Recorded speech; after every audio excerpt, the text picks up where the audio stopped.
This is the CNC Router Tips Podcast, episode 47B. So I'm getting all pumped up and like my body's moving, my heart's going, and I'm looking at this machine. I'm like, yeah, it's going to happen one day. I'm going to do it.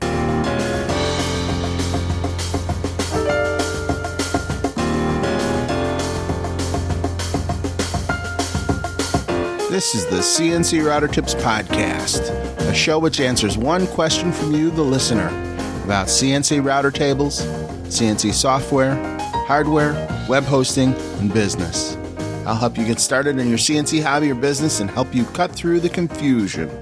Today's episode is sponsored by TheMakersGuide.com. The Maker's Guide. Useful tools for makers. Hello, everyone, and welcome to this episode of the CNC Router Tips Podcast. I'm your host, Bill Griggs, and I'm so glad to have you back with us today. We have as today's guest John Grimsmo from Grimsmo Knives. Now, John is a YouTube celebrity, and he has given us the first half of his story in episode 47. But here in episode 47B, this part 2 of that episode, we're going to talk about some other things that happened that helped grow his business really fast.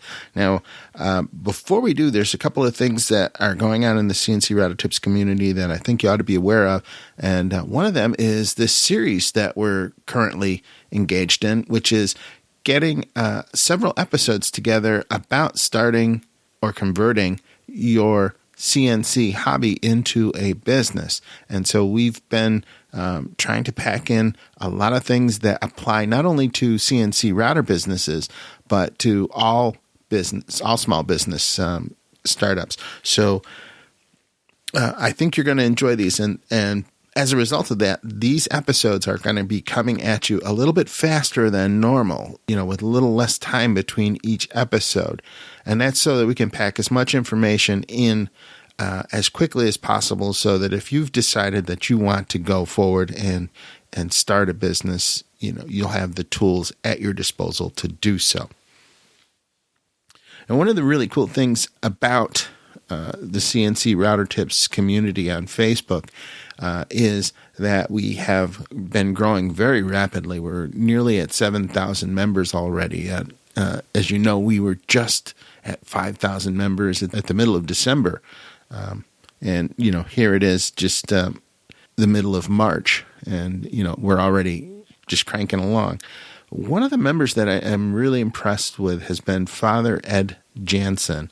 Father Ed runs a homeless center in Maryland where, they not only take care of the physical needs of the client, but they're also taking care of some of their vocational needs. And he has a program that is teaching people how to use CNC router tables and how to make art and how to make projects with these. And he's taught a lot of his clients and his flock how to use the CNC router.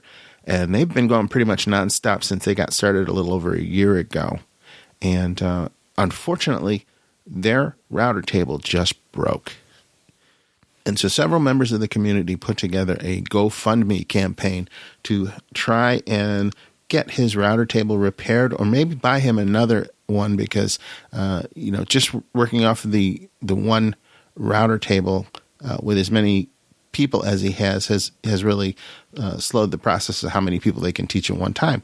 So they're doing very well right now, and they've raised a good portion, and they're on their way to reaching their goal. If you'd like to go and check out his campaign, it is the www.gofundme.com. That's GOFUNDME.com /F as in Frank, R as in Robert, FR -EDS CNC repair-replacement. There is no easy way to see that, so I'll just put a link in the show notes. But it's Father Ed's CNC repair and replacement. I could have come up with a shorter name, but I'll just put a link to that in the show notes under cncroutertips.com /47B, and it's a good cause. And there is also a case study on the Vectric website which talks about Father Ed and the program that he's running there at the EMS Center. So if you get a chance, check it out. All right, let's get on with our interview with John Grimsmo of Grimsmo Knives. In our last episode, John discussed why 2015 was a very interesting year. 2015 was a very interesting year for me. I just got into Instagram. I was talking with other Instagram guys who have these big Okumas, Haas, Moriseki machines, these industrial machines that make aerospace parts that are only in big factories. And I find that there are some people who have them in their garage or in their small shop or, personally have them, not just tied to this big corporation. And I see other knife makers starting to upgrade from the tiny machines to, say, a Haas CNC, HASS. And, my mind starts going and I start to think about it. And I'd been going to this local trade show, kind of one of the bigger Canadian manufacturing trade shows about CNC machining, industrial machining. And I think I've put up some YouTube videos of going to these shows. So that's where you get to go and be a kid in the candy store and see the big $500,000 machines, the 5-axis stuff doing crazy, crazy work and drool. And I went to that show for probably 2 or 3 years in a row, assuming it was never going to happen. Just you go, you have fun. I'm always going to be a hobbyist. Nobody here cares about me. I'm a tiny fish in this huge pond. I mean nothing here. And then the more I go, the more I start getting recognized by these industry professionals, either the guys behind the booth or other people walking around like, oh, you're John Grimsmo. You make knives. I've seen your stuff. Really? Yeah. You sell like CAD software that costs $50,000 and you know about me? It's crazy stuff. So you start developing these relationships. And then when we went to that show in April 2015, and Eric and I went and we looked around and we saw the price tags on these machines and we're like, $300,000 for a 5-axis machine. I could see that. Like, it makes sense now.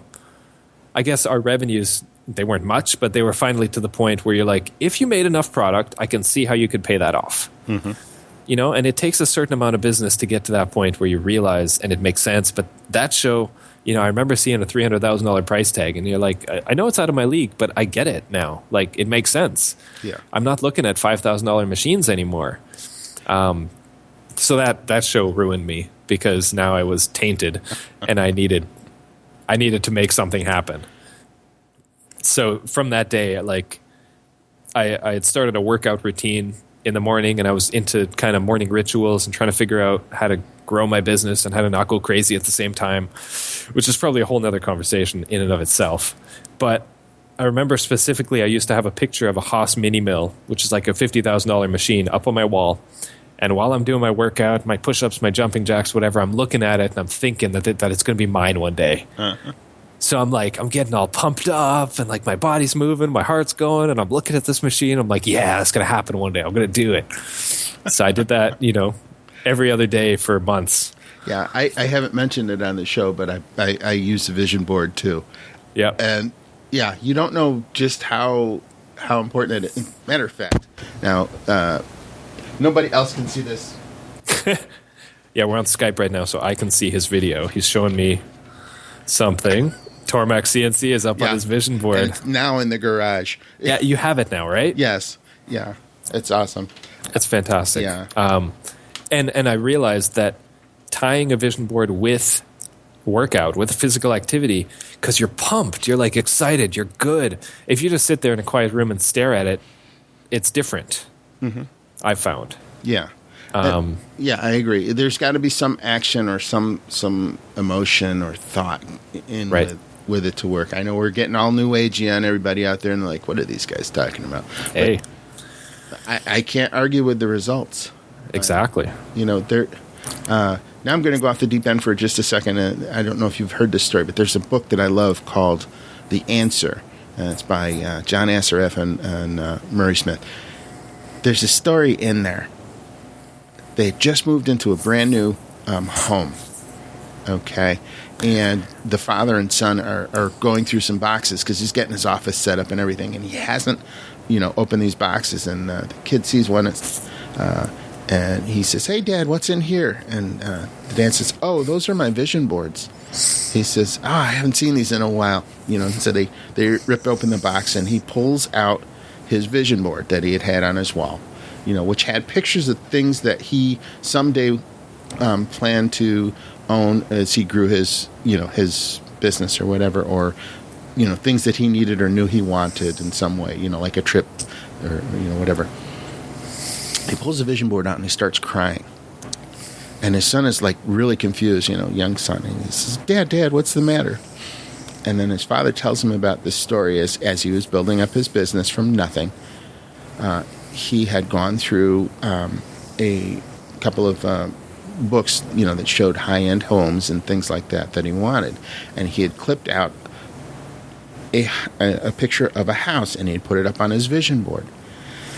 And this is years ago, and, he used to stare at that all day. Well, anyway, he'd pretty much forgotten about this at this point. And while they were out searching for homes to buy, they came across the house that they had just bought, and it was not,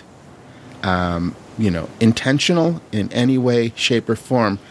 But what he realized, and he never realized it until that moment when he opened the box and looked into it, the brand new dream house that they had just moved in was the exact same house that he had clipped pictures out of on his vision board, and he had done it subconsciously.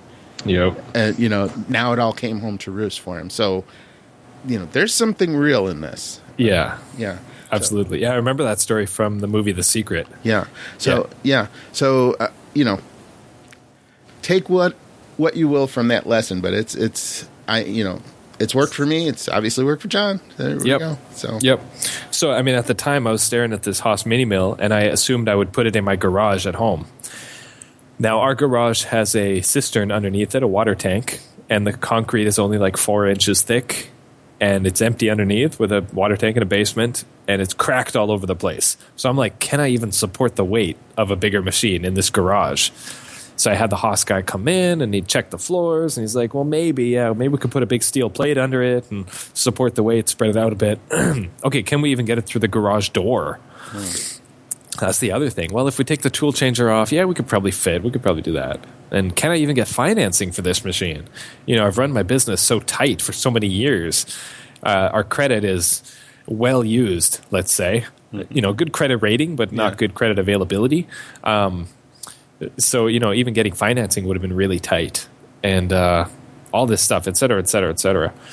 Until we realized that we probably couldn't get a machine in this garage, and we should probably take the big step to get to another shop. I'd always assumed that I would live with my shop attached to my house because I liked just going out in my pajamas and hitting cycle start. Mm-hmm. And I did for many nights and many mornings. I'd set up a job the night before so that I could wake up at 3 a.m. and go hit cycle start, and then I'd be done by 5 a.m. when I normally get up. And then...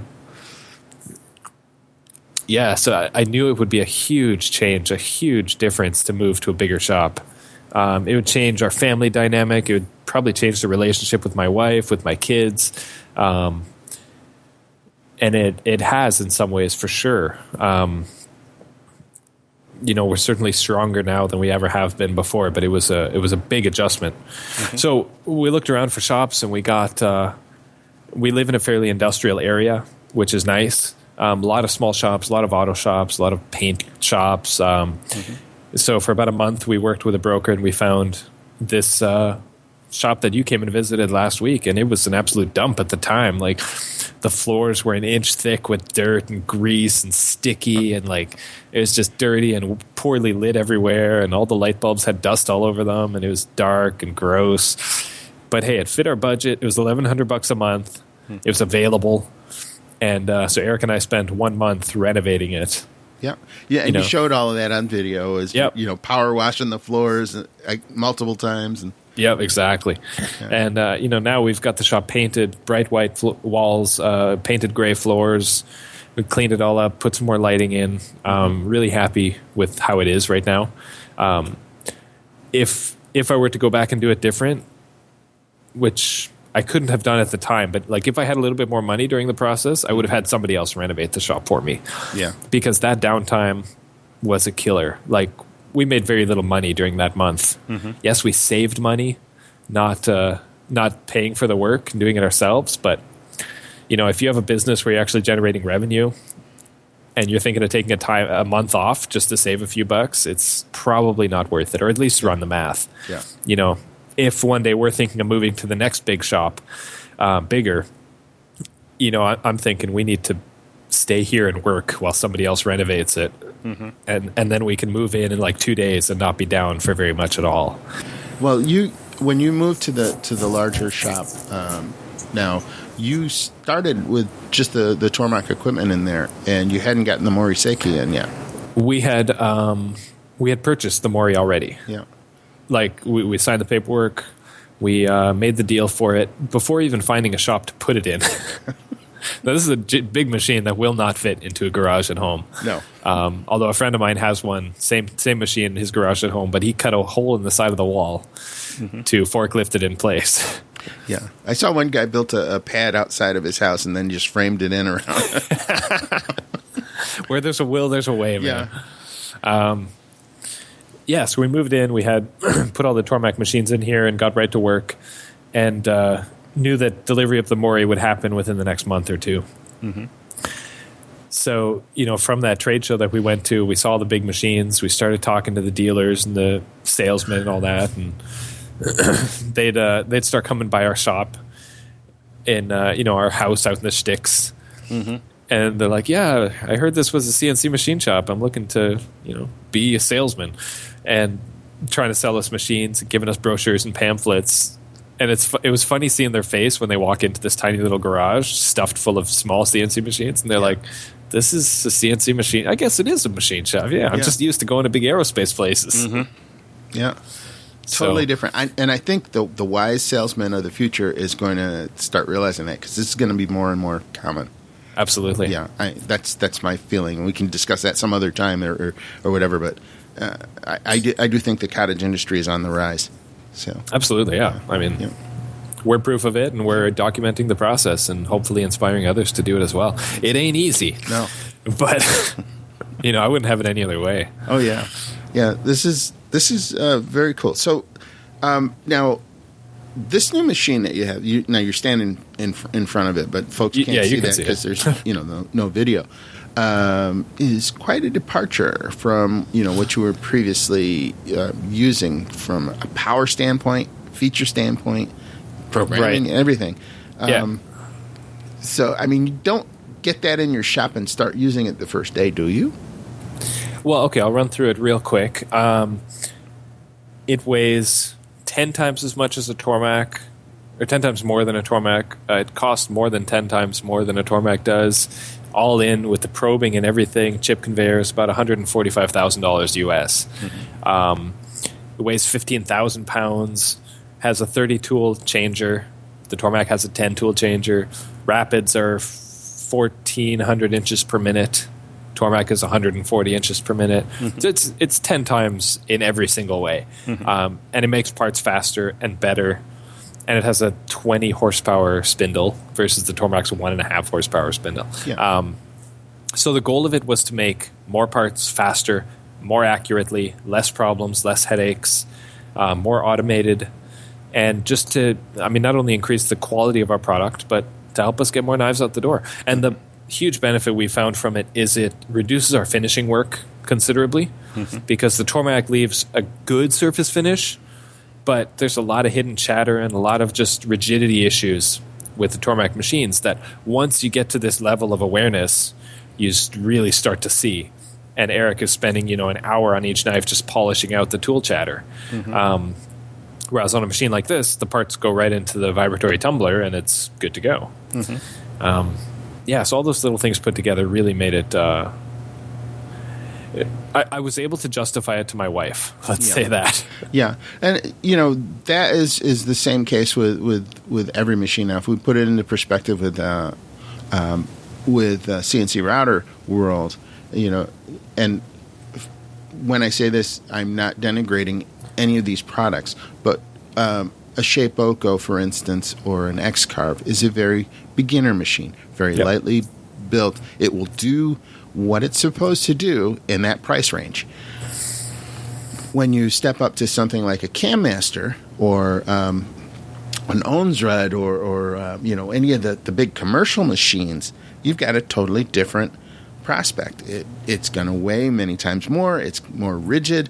It has higher horsepower, more things that, automation and everything. And, it's designed for a different purpose than the other. So there's nothing wrong with either. They'll both get work done, but it's the level of work you're trying to do and how fast. Yep. And exactly as you said, not to downplay on Tormac, but it's like comparing a Grizzly to a Tormac is apples to oranges. Yes. It's a toy to a hobbyist real machine. Yes. A Tormac is a real machine. Yes, it is. Yeah. And then comparing a Tormac to a Moriseki is like not fair because a Tormac is a real hobbyist machine. A Moriseki is a real industrial machine. Exactly. You're paying a buttload of money to have a machine that can make parts for NASA. Yeah. There's a sensor in this machine that if I move it 2 inches to the side, I have to call Japan, or I have to get my guy to call Japan to okay the movement. There's crazy stuff. Wow. A lot of regulations, a lot of crazy stuff. They won't ship this machine to certain countries because it's good enough to make nuclear reactor parts. Yeah. So yeah. Yeah. And then to answer your question, so it was delivered one day, and then the service technician came in over the next 3 days, did the leveling procedure, set everything up, checked the tram and the backlash and all that stuff, and wrote the notes to compare with the factory values. And it's a Japanese-made machine, so they're very meticulous and very, very high quality. And then I got 3 days of training. I only took one of the days so far. So the guy just comes in, runs through every menu on the controller, and explains and answers every question I have, and then it's mine. Then I get to go. Mm-hmm. So I was making parts fairly quickly, using Fusion 360 to program, and the Moriseki or the FANUC post processor in Fusion works straight out of the bat. I didn't have to change a single thing, so I was making parts pretty quickly, which is good. Yeah, fantastic. Now, aside from the learning curve, it was probably easier for you because of the things that you learned from building your own machine, running, CNC programs. I don't know if you were using Mach 3 or whatever you were using, and going to Path Pilot and everything. Yep. You had a basic knowledge of CNC operation, so that you had a slight advantage to the average guy who's coming into like a Mori, blind. Absolutely. And, I have zero formal training. I never went to school for this. Nobody ever apprenticed me and taught me how to do anything. I learned through YouTube, and I learned through doing it. Yeah, same. And talking to other people. And, the fact that I can now stand here in essentially it's a proper machine shop. I've got some fancy stuff here, and I'm completely self-taught and self-made with, the help of my family and friends. But it's pretty awesome to know that in this day and age you can actually pull that off. Yeah. And you mentioned this being a family business, and it truly is. You and your brother Eric, you've been doing this together for a good portion of that time. I don't know if it was right from the beginning, but it was almost. Eric came in at early 2012. Yeah. So just like 6 months after I got into the knife scene, we had a lot of conversations. I'm like, if you want, this is here for you. You got to come out and let's do this together. So he did. He moved up from Seattle and uprooted his life and left his friends, and it was a big deal for him to come out here. Yeah, it's real cool watching you two work together, because I have brothers, and I'm trying to imagine being in business with one of them. Yeah. There's one I think I could be in business with. The other two, it would take a lot of work, from just a synergy, trying to get it together. Because, those two are type A people, and I'm type B. But, it just is. But you guys pull that off, and then you've got Barry, your father-in-law, in there now. Essentially your I guess your first employee, your second employee. I'm not sure how that. Yeah, first real employee. Yeah, and that's working out. Yeah. So that is cool. You're a family of knife makers. That's really absolutely. Cool. We've been stalling with hiring people for over a year now. Seriously thinking about it, talking to people, not knowing what to do. Sometimes being able to afford it, sometimes not being able to afford it. Never convincing ourselves that we need to jump in right now. So having our father-in-law come in as our first employee has been sort of a safe jump into it. Mm-hmm. And to prove to us that, is there actually enough work to have another set of hands around here? And sometimes, I'll be honest, he's a go-getter kind of guy, and he's like, tell me what to do. I'm bored. Keep me busy. Yeah. And I'm like, I'm busy doing this. I don't know. Yeah, that's part of it that many people don't see is that not only do you have to have the employee, but you have to know how to utilize them. How to utilize them. Yeah, how to work with. There's only so many small jobs I can have him do.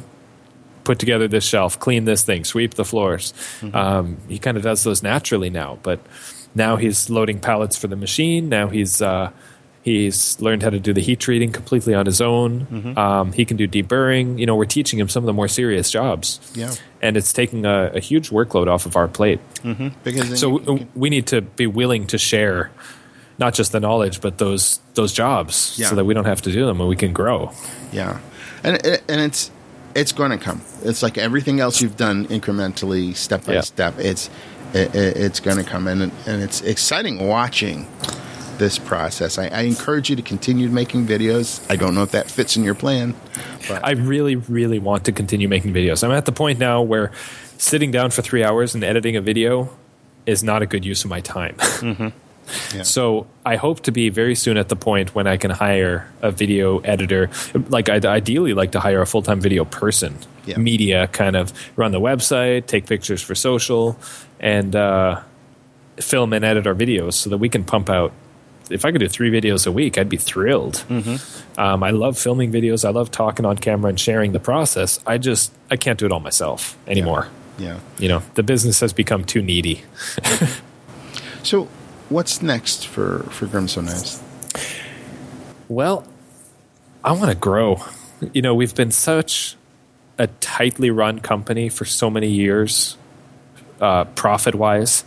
Everything gets poured back into the business. I drive a car that's practically free. We're renting a house. Everything we have is in the business. Mm-hmm. And I wouldn't have changed it up until now, but now is the point where I get to change it. I get to choose where the next step is. Mm-hmm. I want to grow to being profitable. That's the point of being in business, is to make money, not just to do what you love. I want to build the life that I want for myself, and I get to craft it. And I've been thinking a lot about how I want my obituary to read. Mm-hmm. You asked me about books last week when you were here, and this weekend I picked up a book that my friend Sean Casey gave me. He's the one who got me into knives. He gave me 4 or 5 years ago called The E-Myth Revisited. Have you ever heard of that? I've heard of it, and it's on my gotta read list. Yes. So he gave it to me 4 or 5 years ago, and I read half of it, and I put it away. Because I'm like, there's a lot of good stuff in here, but I don't like it. This is not for me. Because it basically says things like, the point of starting a business is to hire people and to remove yourself from the work. Mm-hmm. And at the time, I loved the work. I wanted to be a knife maker. I wanted to be the machinist. I wanted to be the guy doing it. Mm-hmm. I don't want to be this head CEO guy that doesn't do anything but boss people around. Mm-hmm. The business is growing now to a point. So I picked it up this weekend, just on Saturday, and I started flipping through it and reading all my highlighted notes and everything. And I was like, holy crap, this book is good. Like, oh my goodness. This book fits me now. It did not fit me 5 years ago. Just in time learning. Yeah. Yeah. It's different phases of life. And it's certainly more a book for the growth of a business and what a real corporation kind of small should look like. And I'm going to read the book cover to cover now. Yeah. Because I read 4 or 5 chapters this weekend and it was like mind blowing. Yeah.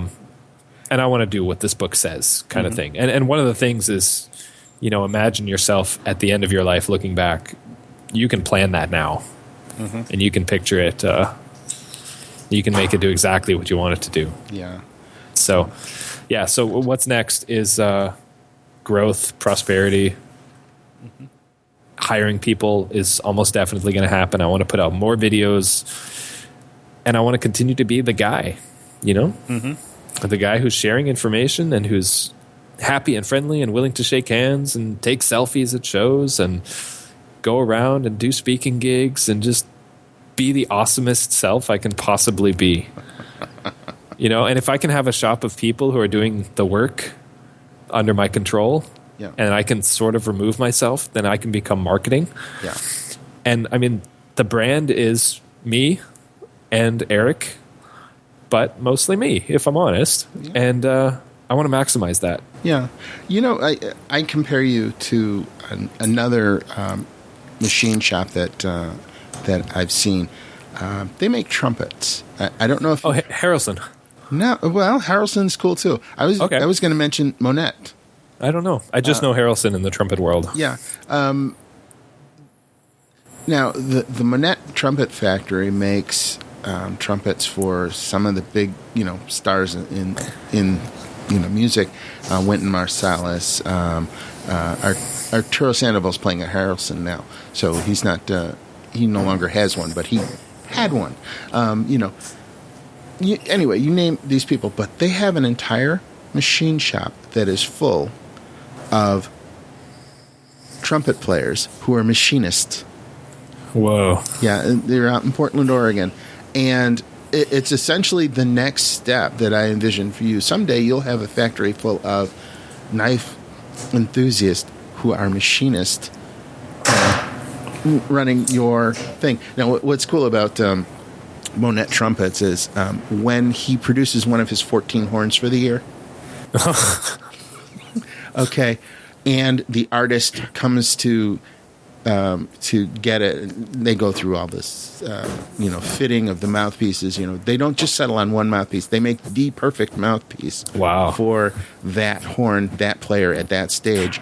They give a concert in the machine shop around the machines, and they're packed. It's like invitation only. It's like someday I'm going to be there. I'm not a good enough trumpet player really yet to warrant one of their horns, but that's a dream of mine. Right.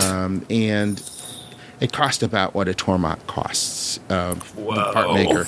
So, and they're gold plated and, everything. It's just an amazing horn. But you remind me of that level of quality, that level of caring, that level of machining skills. And that's, that's what I see for you. So. Fantastic. So what would it take for you to be a fly on the wall at one of those trumpet concerts and be able to kind of film the process with them? I guess I would just have to reach out and find out. Yep. It's exactly it. I'm pretty sure that if Dave Monette heard that I was like this big a rabid fan of his process and his thing, that I might possibly get to to get there. So yeah, it's something that I really think about. Yeah, that's awesome. Cool. Look, I know we're going a little bit beyond what we initially said time wise and everything, but it's all good. I'm enjoying this. I'd like to ask you a question that I kind of have asked other folks on the show before. Mm-hmm. Now, put yourself in this mindset. You can't fail. Everything is going your way. You have the funds, you have the equipment, you have the resources, the people that you need to accomplish whatever it is that you are trying to do. What would you work on next? If I had the resources to, say, run Grimsmo knives, what would I do next? Yeah, everything is there for you. Right. Your guardian angel says, bam, there it is. What would you do next? That is honestly the goal of where I want to be so that I can answer that question. I would hope that in the next few years I could be in that state, because I I've thought about this a lot. I've been asked this a lot by my wife or whatever, what's next? Are you going to be a knife maker forever? And I'm pretty sure the answer is no. There are other knife companies, big shops. They've got dozens of employees making high-end knives, and that's their life's work, and they're going to retire doing that. And I don't think that's where the end is for me. I honestly don't know where my life's going to take me, but it's going to be big things. It's going to impact people. I want to make a difference in this world somehow, whether it's in my small way, doing these YouTube videos, or whether it grows and gets bigger and has a far-reaching impact. I really enjoy that, and I really enjoy interacting with people and teaching and making a difference. I don't want to be an educator per se, but I just want to share stories and inspire. Yeah, well, you're doing that already. Yeah. So that's awesome. So then it's just more of that. Excellent. All right. We've been talking with John Grimsmo from Grimsmo Knives. You can check out his website at grimsmoknives.com. And he's also very, very active on YouTube. And your YouTube channel, John, is what? It's John Grimsmo. Okay. Yes, if you Google Grimsmo anywhere, we've got the first 3 pages of results on Google. So yeah, and that's spelled Grimsmo. Correct. So I really do appreciate you taking the time to come on this show. I know it was a chance meeting as you arranged through the fact that someone came to look at one of your machines. Right. Jesse came to buy the Tormek, and you tagged along, and we got to meet last week, and that's how we're talking a week later. I mean, that's how it happens. Yeah, and it is just that simple. And I do appreciate the way that you welcomed us into your shop and share the time. We went out and had pitas together. That was really kind of cool. Great stuff. Did Jesse tell you about his? Remember that circus lady we met at Pita Pit? He's set up a meeting tomorrow with the owner of that circus school. Oh, that's awesome. To talk about his wheels. Oh, fantastic. See, you just never know. There's a reason she was in that shop. We were in that shop together. And she was wearing a circus T-shirt. There's a circus school right around the corner from us. Yeah. And I kind of tapped her on the shoulder and I said, "This guy makes these circus wheels." Yeah. And she's like, "Oh, I got to tell my boss about it." And it totally worked out. Chance running. But had I said nothing would have happened. If you don't know what we're talking about, you can check out episode 28 of the CNC Router Tips podcast, CNC Startup Circus with Jesse Hewson. That's episode 28 at cncroutertips.com/28. You can check out Jesse's episode on CNC Router Tips. Check that out. I think you'll enjoy that. That's pretty cool stuff. John, thank you again for coming on the show. I'm extending an open invitation. If you ever have anything you would love to talk about, you have an audience here. Absolutely. Well, this stuff is easy and fun to talk about, and I like to share it. Yeah, so thank you again. Actually, you got a lot of stories that I don't think have been shared yet. Oh, yeah, I think you're right. That's good. Yeah, so that's cool. I enjoy the fact that we got, some stuff that folks, would take for granted but never heard. And, they just look at you now. Oh, yeah, he's a big knife maker, and, he's making these, some of your knives are up into the 4 figures, for knives. Yeah. So, that doesn't happen overnight. And anybody who thinks that, bam, I'm just going to go out and get something and, it's going to be there. No, there's a process. And I'm glad we got to hear what your process was. So excellent. Yeah. So thank you. I'm Bill Griggs for the CNC Router Tips, and I hope you have a great day. Today's episode is sponsored by The Maker's Guide, creator of the Triple Edge Finder. Get the edge you need, save time and frustration on your CNC project, and make setup a snap. Save time and material. Set up your workpiece on your CNC router table faster than ever. Accurately set your Z-axis height first time, every time. Automatically locate the corner or edge of a workpiece. Reset your starting point in the middle of a program. quality crafted right here in the USA on US-made CNC machines. Get the edge you need today.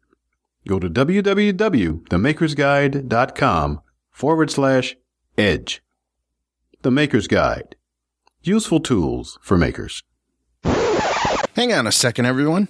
You probably thought this episode was over, but in fact, John and I chatted for a few minutes more after the episode was done about some of the problems, concerns, and methods that we use growing our businesses. I thought we'd just go ahead and share this little bit for you in case something that we discussed may be of value to you. So sit back and here's a few more minutes with John Grimsmo. There was a question I had that I didn't want to do, but I know I'm taking up most of your early morning here. So it's all right.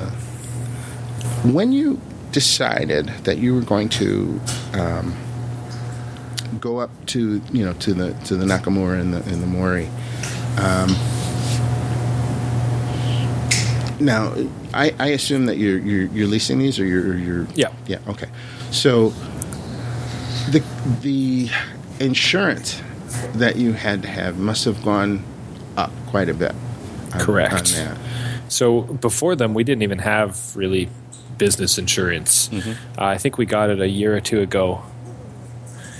And then once we got the Mori, we had to have a certain kind of business insurance to cover the machine. Yeah. Like it's required in the contract. And that became $350 a month. Mm-hmm. And now that the Nakamura has been added to that, which I just recently did, I'm actually not sure what the next bill is going to be. They haven't told me.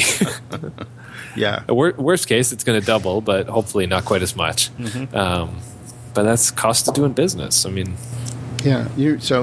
Okay. So we had to do a similar thing with the Tormach, with a lease on the Tormach. It was, again, you're 10 times more. Right. Because of, your machine. It's just the way it is. All right. But none of that, aside from what you had to have covered the machine, I guess, was there any other insurance that you thought was needed or necessary for you? I don't think so. I mean, we're thinking about, of course, life insurance and things of that nature, which is something we'll take care of hopefully this year. Yeah. Just to have it in place, because... Yeah. You never know. And, when you're Grimsmo Knives, you're the brand. And that can be a double-edged knife, blade, or sword. Yeah. So, yeah, you've got to have something. And you've got to be thinking about the continuity of the business as well. Absolutely, yeah. Okay, I didn't mean to get a downer. No. It's not a downer, but it's where I'm at.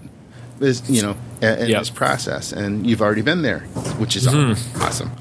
So, yeah. But I mean, it's so easy to just be buried deep in your business and only see what's in front of you for so long that to not step back and think of those bigger things can be a problem. It'll bite you eventually. Mm-hmm. Yeah. So I'm trying to get out of that mindset. One book that I just finished something that you said earlier in the interview kind of made me think about, getting profitable. I just read a book called Profit First. Okay. And it is pretty cool. I think that's the way I'm going to go and structure the finances of the business. He ends up creating multiple accounts. And whenever income comes in, he disperses it every on the 10th and on the 25th of the month. Okay. And he does it by percentages. The first that gets paid is profit. At whatever percentage that he's set that up for. You start small and go larger. Okay. The next one is taxes. You can put that. So that you have it. Yeah, in another place, yeah. And then, so there's like 5 or 6 accounts that he has set up this way. And the two most important ones, the profit one and the tax one, are in a bank where it's not easy to get to and it's out of mind. So your margins have to be enough yes, from the beginning to cover all that. Yes, to be profitable. it just becomes like a cost of your product, basically. Yes, and the last thing that you pay for is the money to pay your bills and operations and things like that. So you realize immediately once you get into this system whether you are making enough to operate at the level you think you are. Because if you haven't got enough to pay bills, then you have to address where you can cut expenses.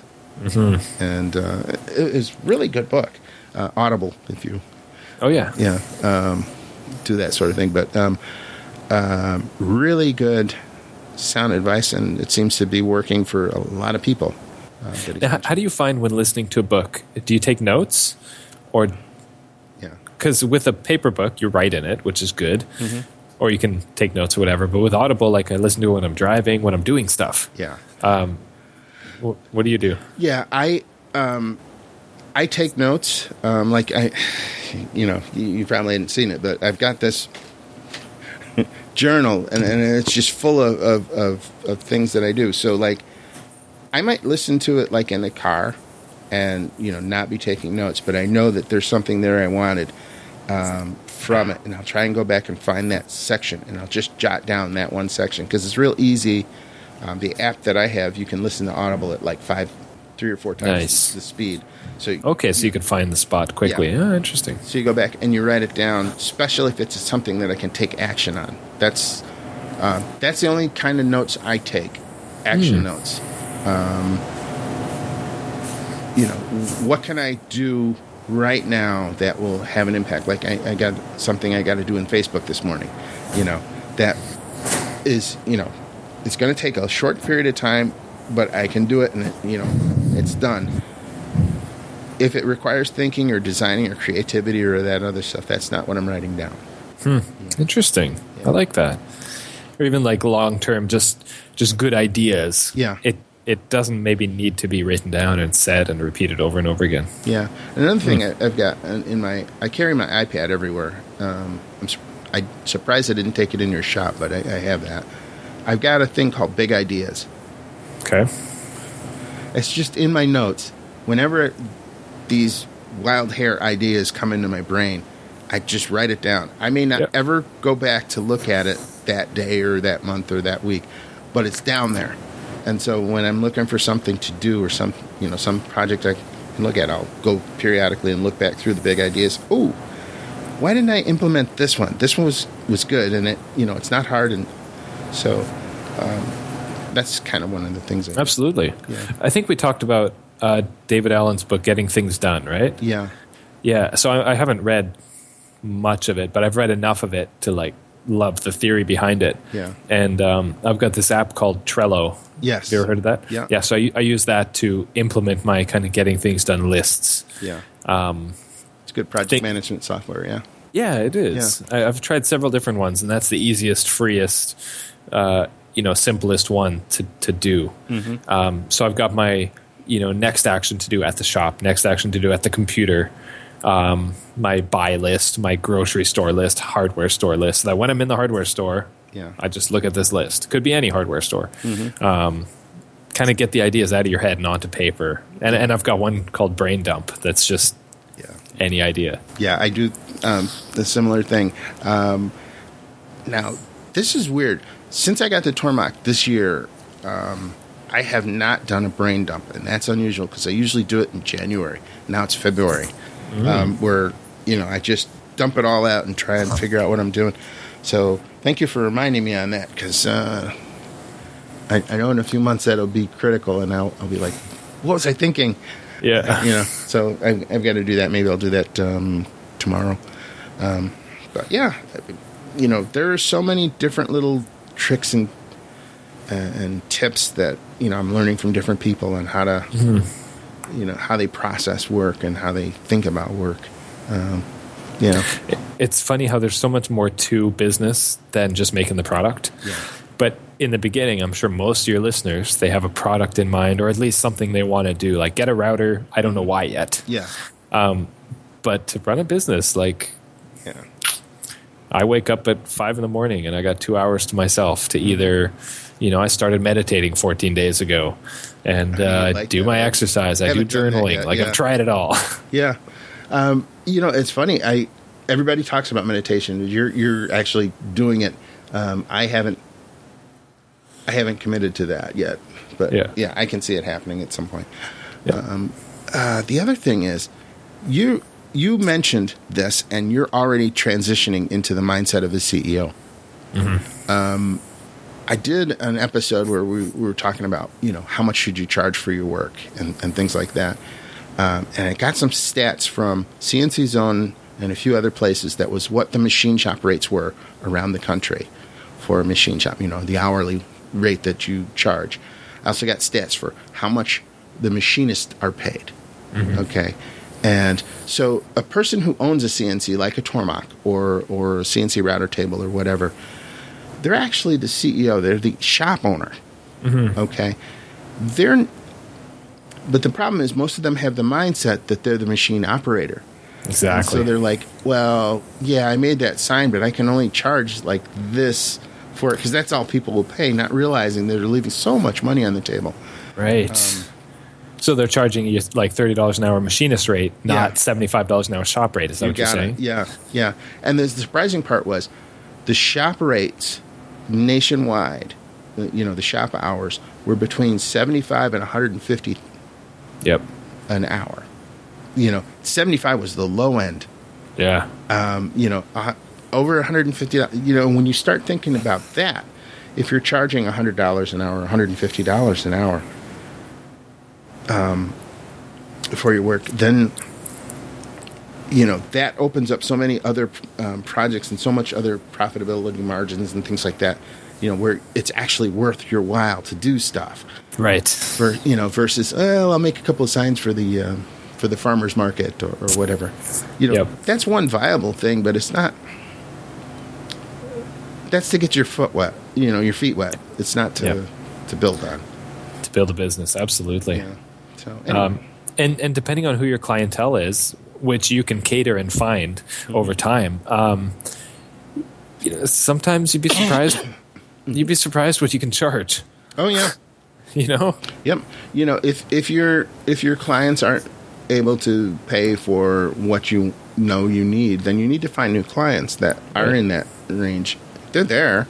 Yeah, absolutely. Like when I tell random people, friends, family, people I meet on the street, whatever, what I do, I make $1,000 knives, and they're like, "What? That's impossible. How do you? A knife is $20 in Walmart. Yeah.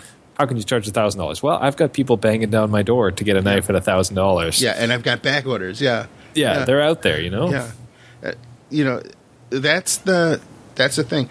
When I started with my Edge Finder, I worried about what I was going to charge for the stupid thing, and I picked a number almost at random, but then I went back and I analyzed it and I figured out a better number, and so. When I launched it, I was the only one selling it. When my competitor came out, he was slightly higher, and his does less. But he was in the chain stores. Ooh. Yeah. So, that taught me a lesson about margins and about, okay, there's got to be enough money there for the store to make a profit, for the middleman to make a profit, for me to make a profit. That's a different thought process, is a different number. My product could easily be 20 to 50% more, and people would still probably buy it. So that's a valuable lesson, but it's one of those learning experiences. You gotta you've got to get out there and start making stuff first before you realize that. Yeah. So, yeah. There's such an immense amount of learning involved in this, and you never stop. It never ends. And curse you for showing me those tops. I've been on those little top websites all week. By the way, you can buy one of these tops at grimsmoknives.com. They're awesome. That's a thing. That's a question. But yeah, it's a thing. It's a thing, yeah. Unbelievable. Crazy. Yeah, you just never know. Anyway. Cool.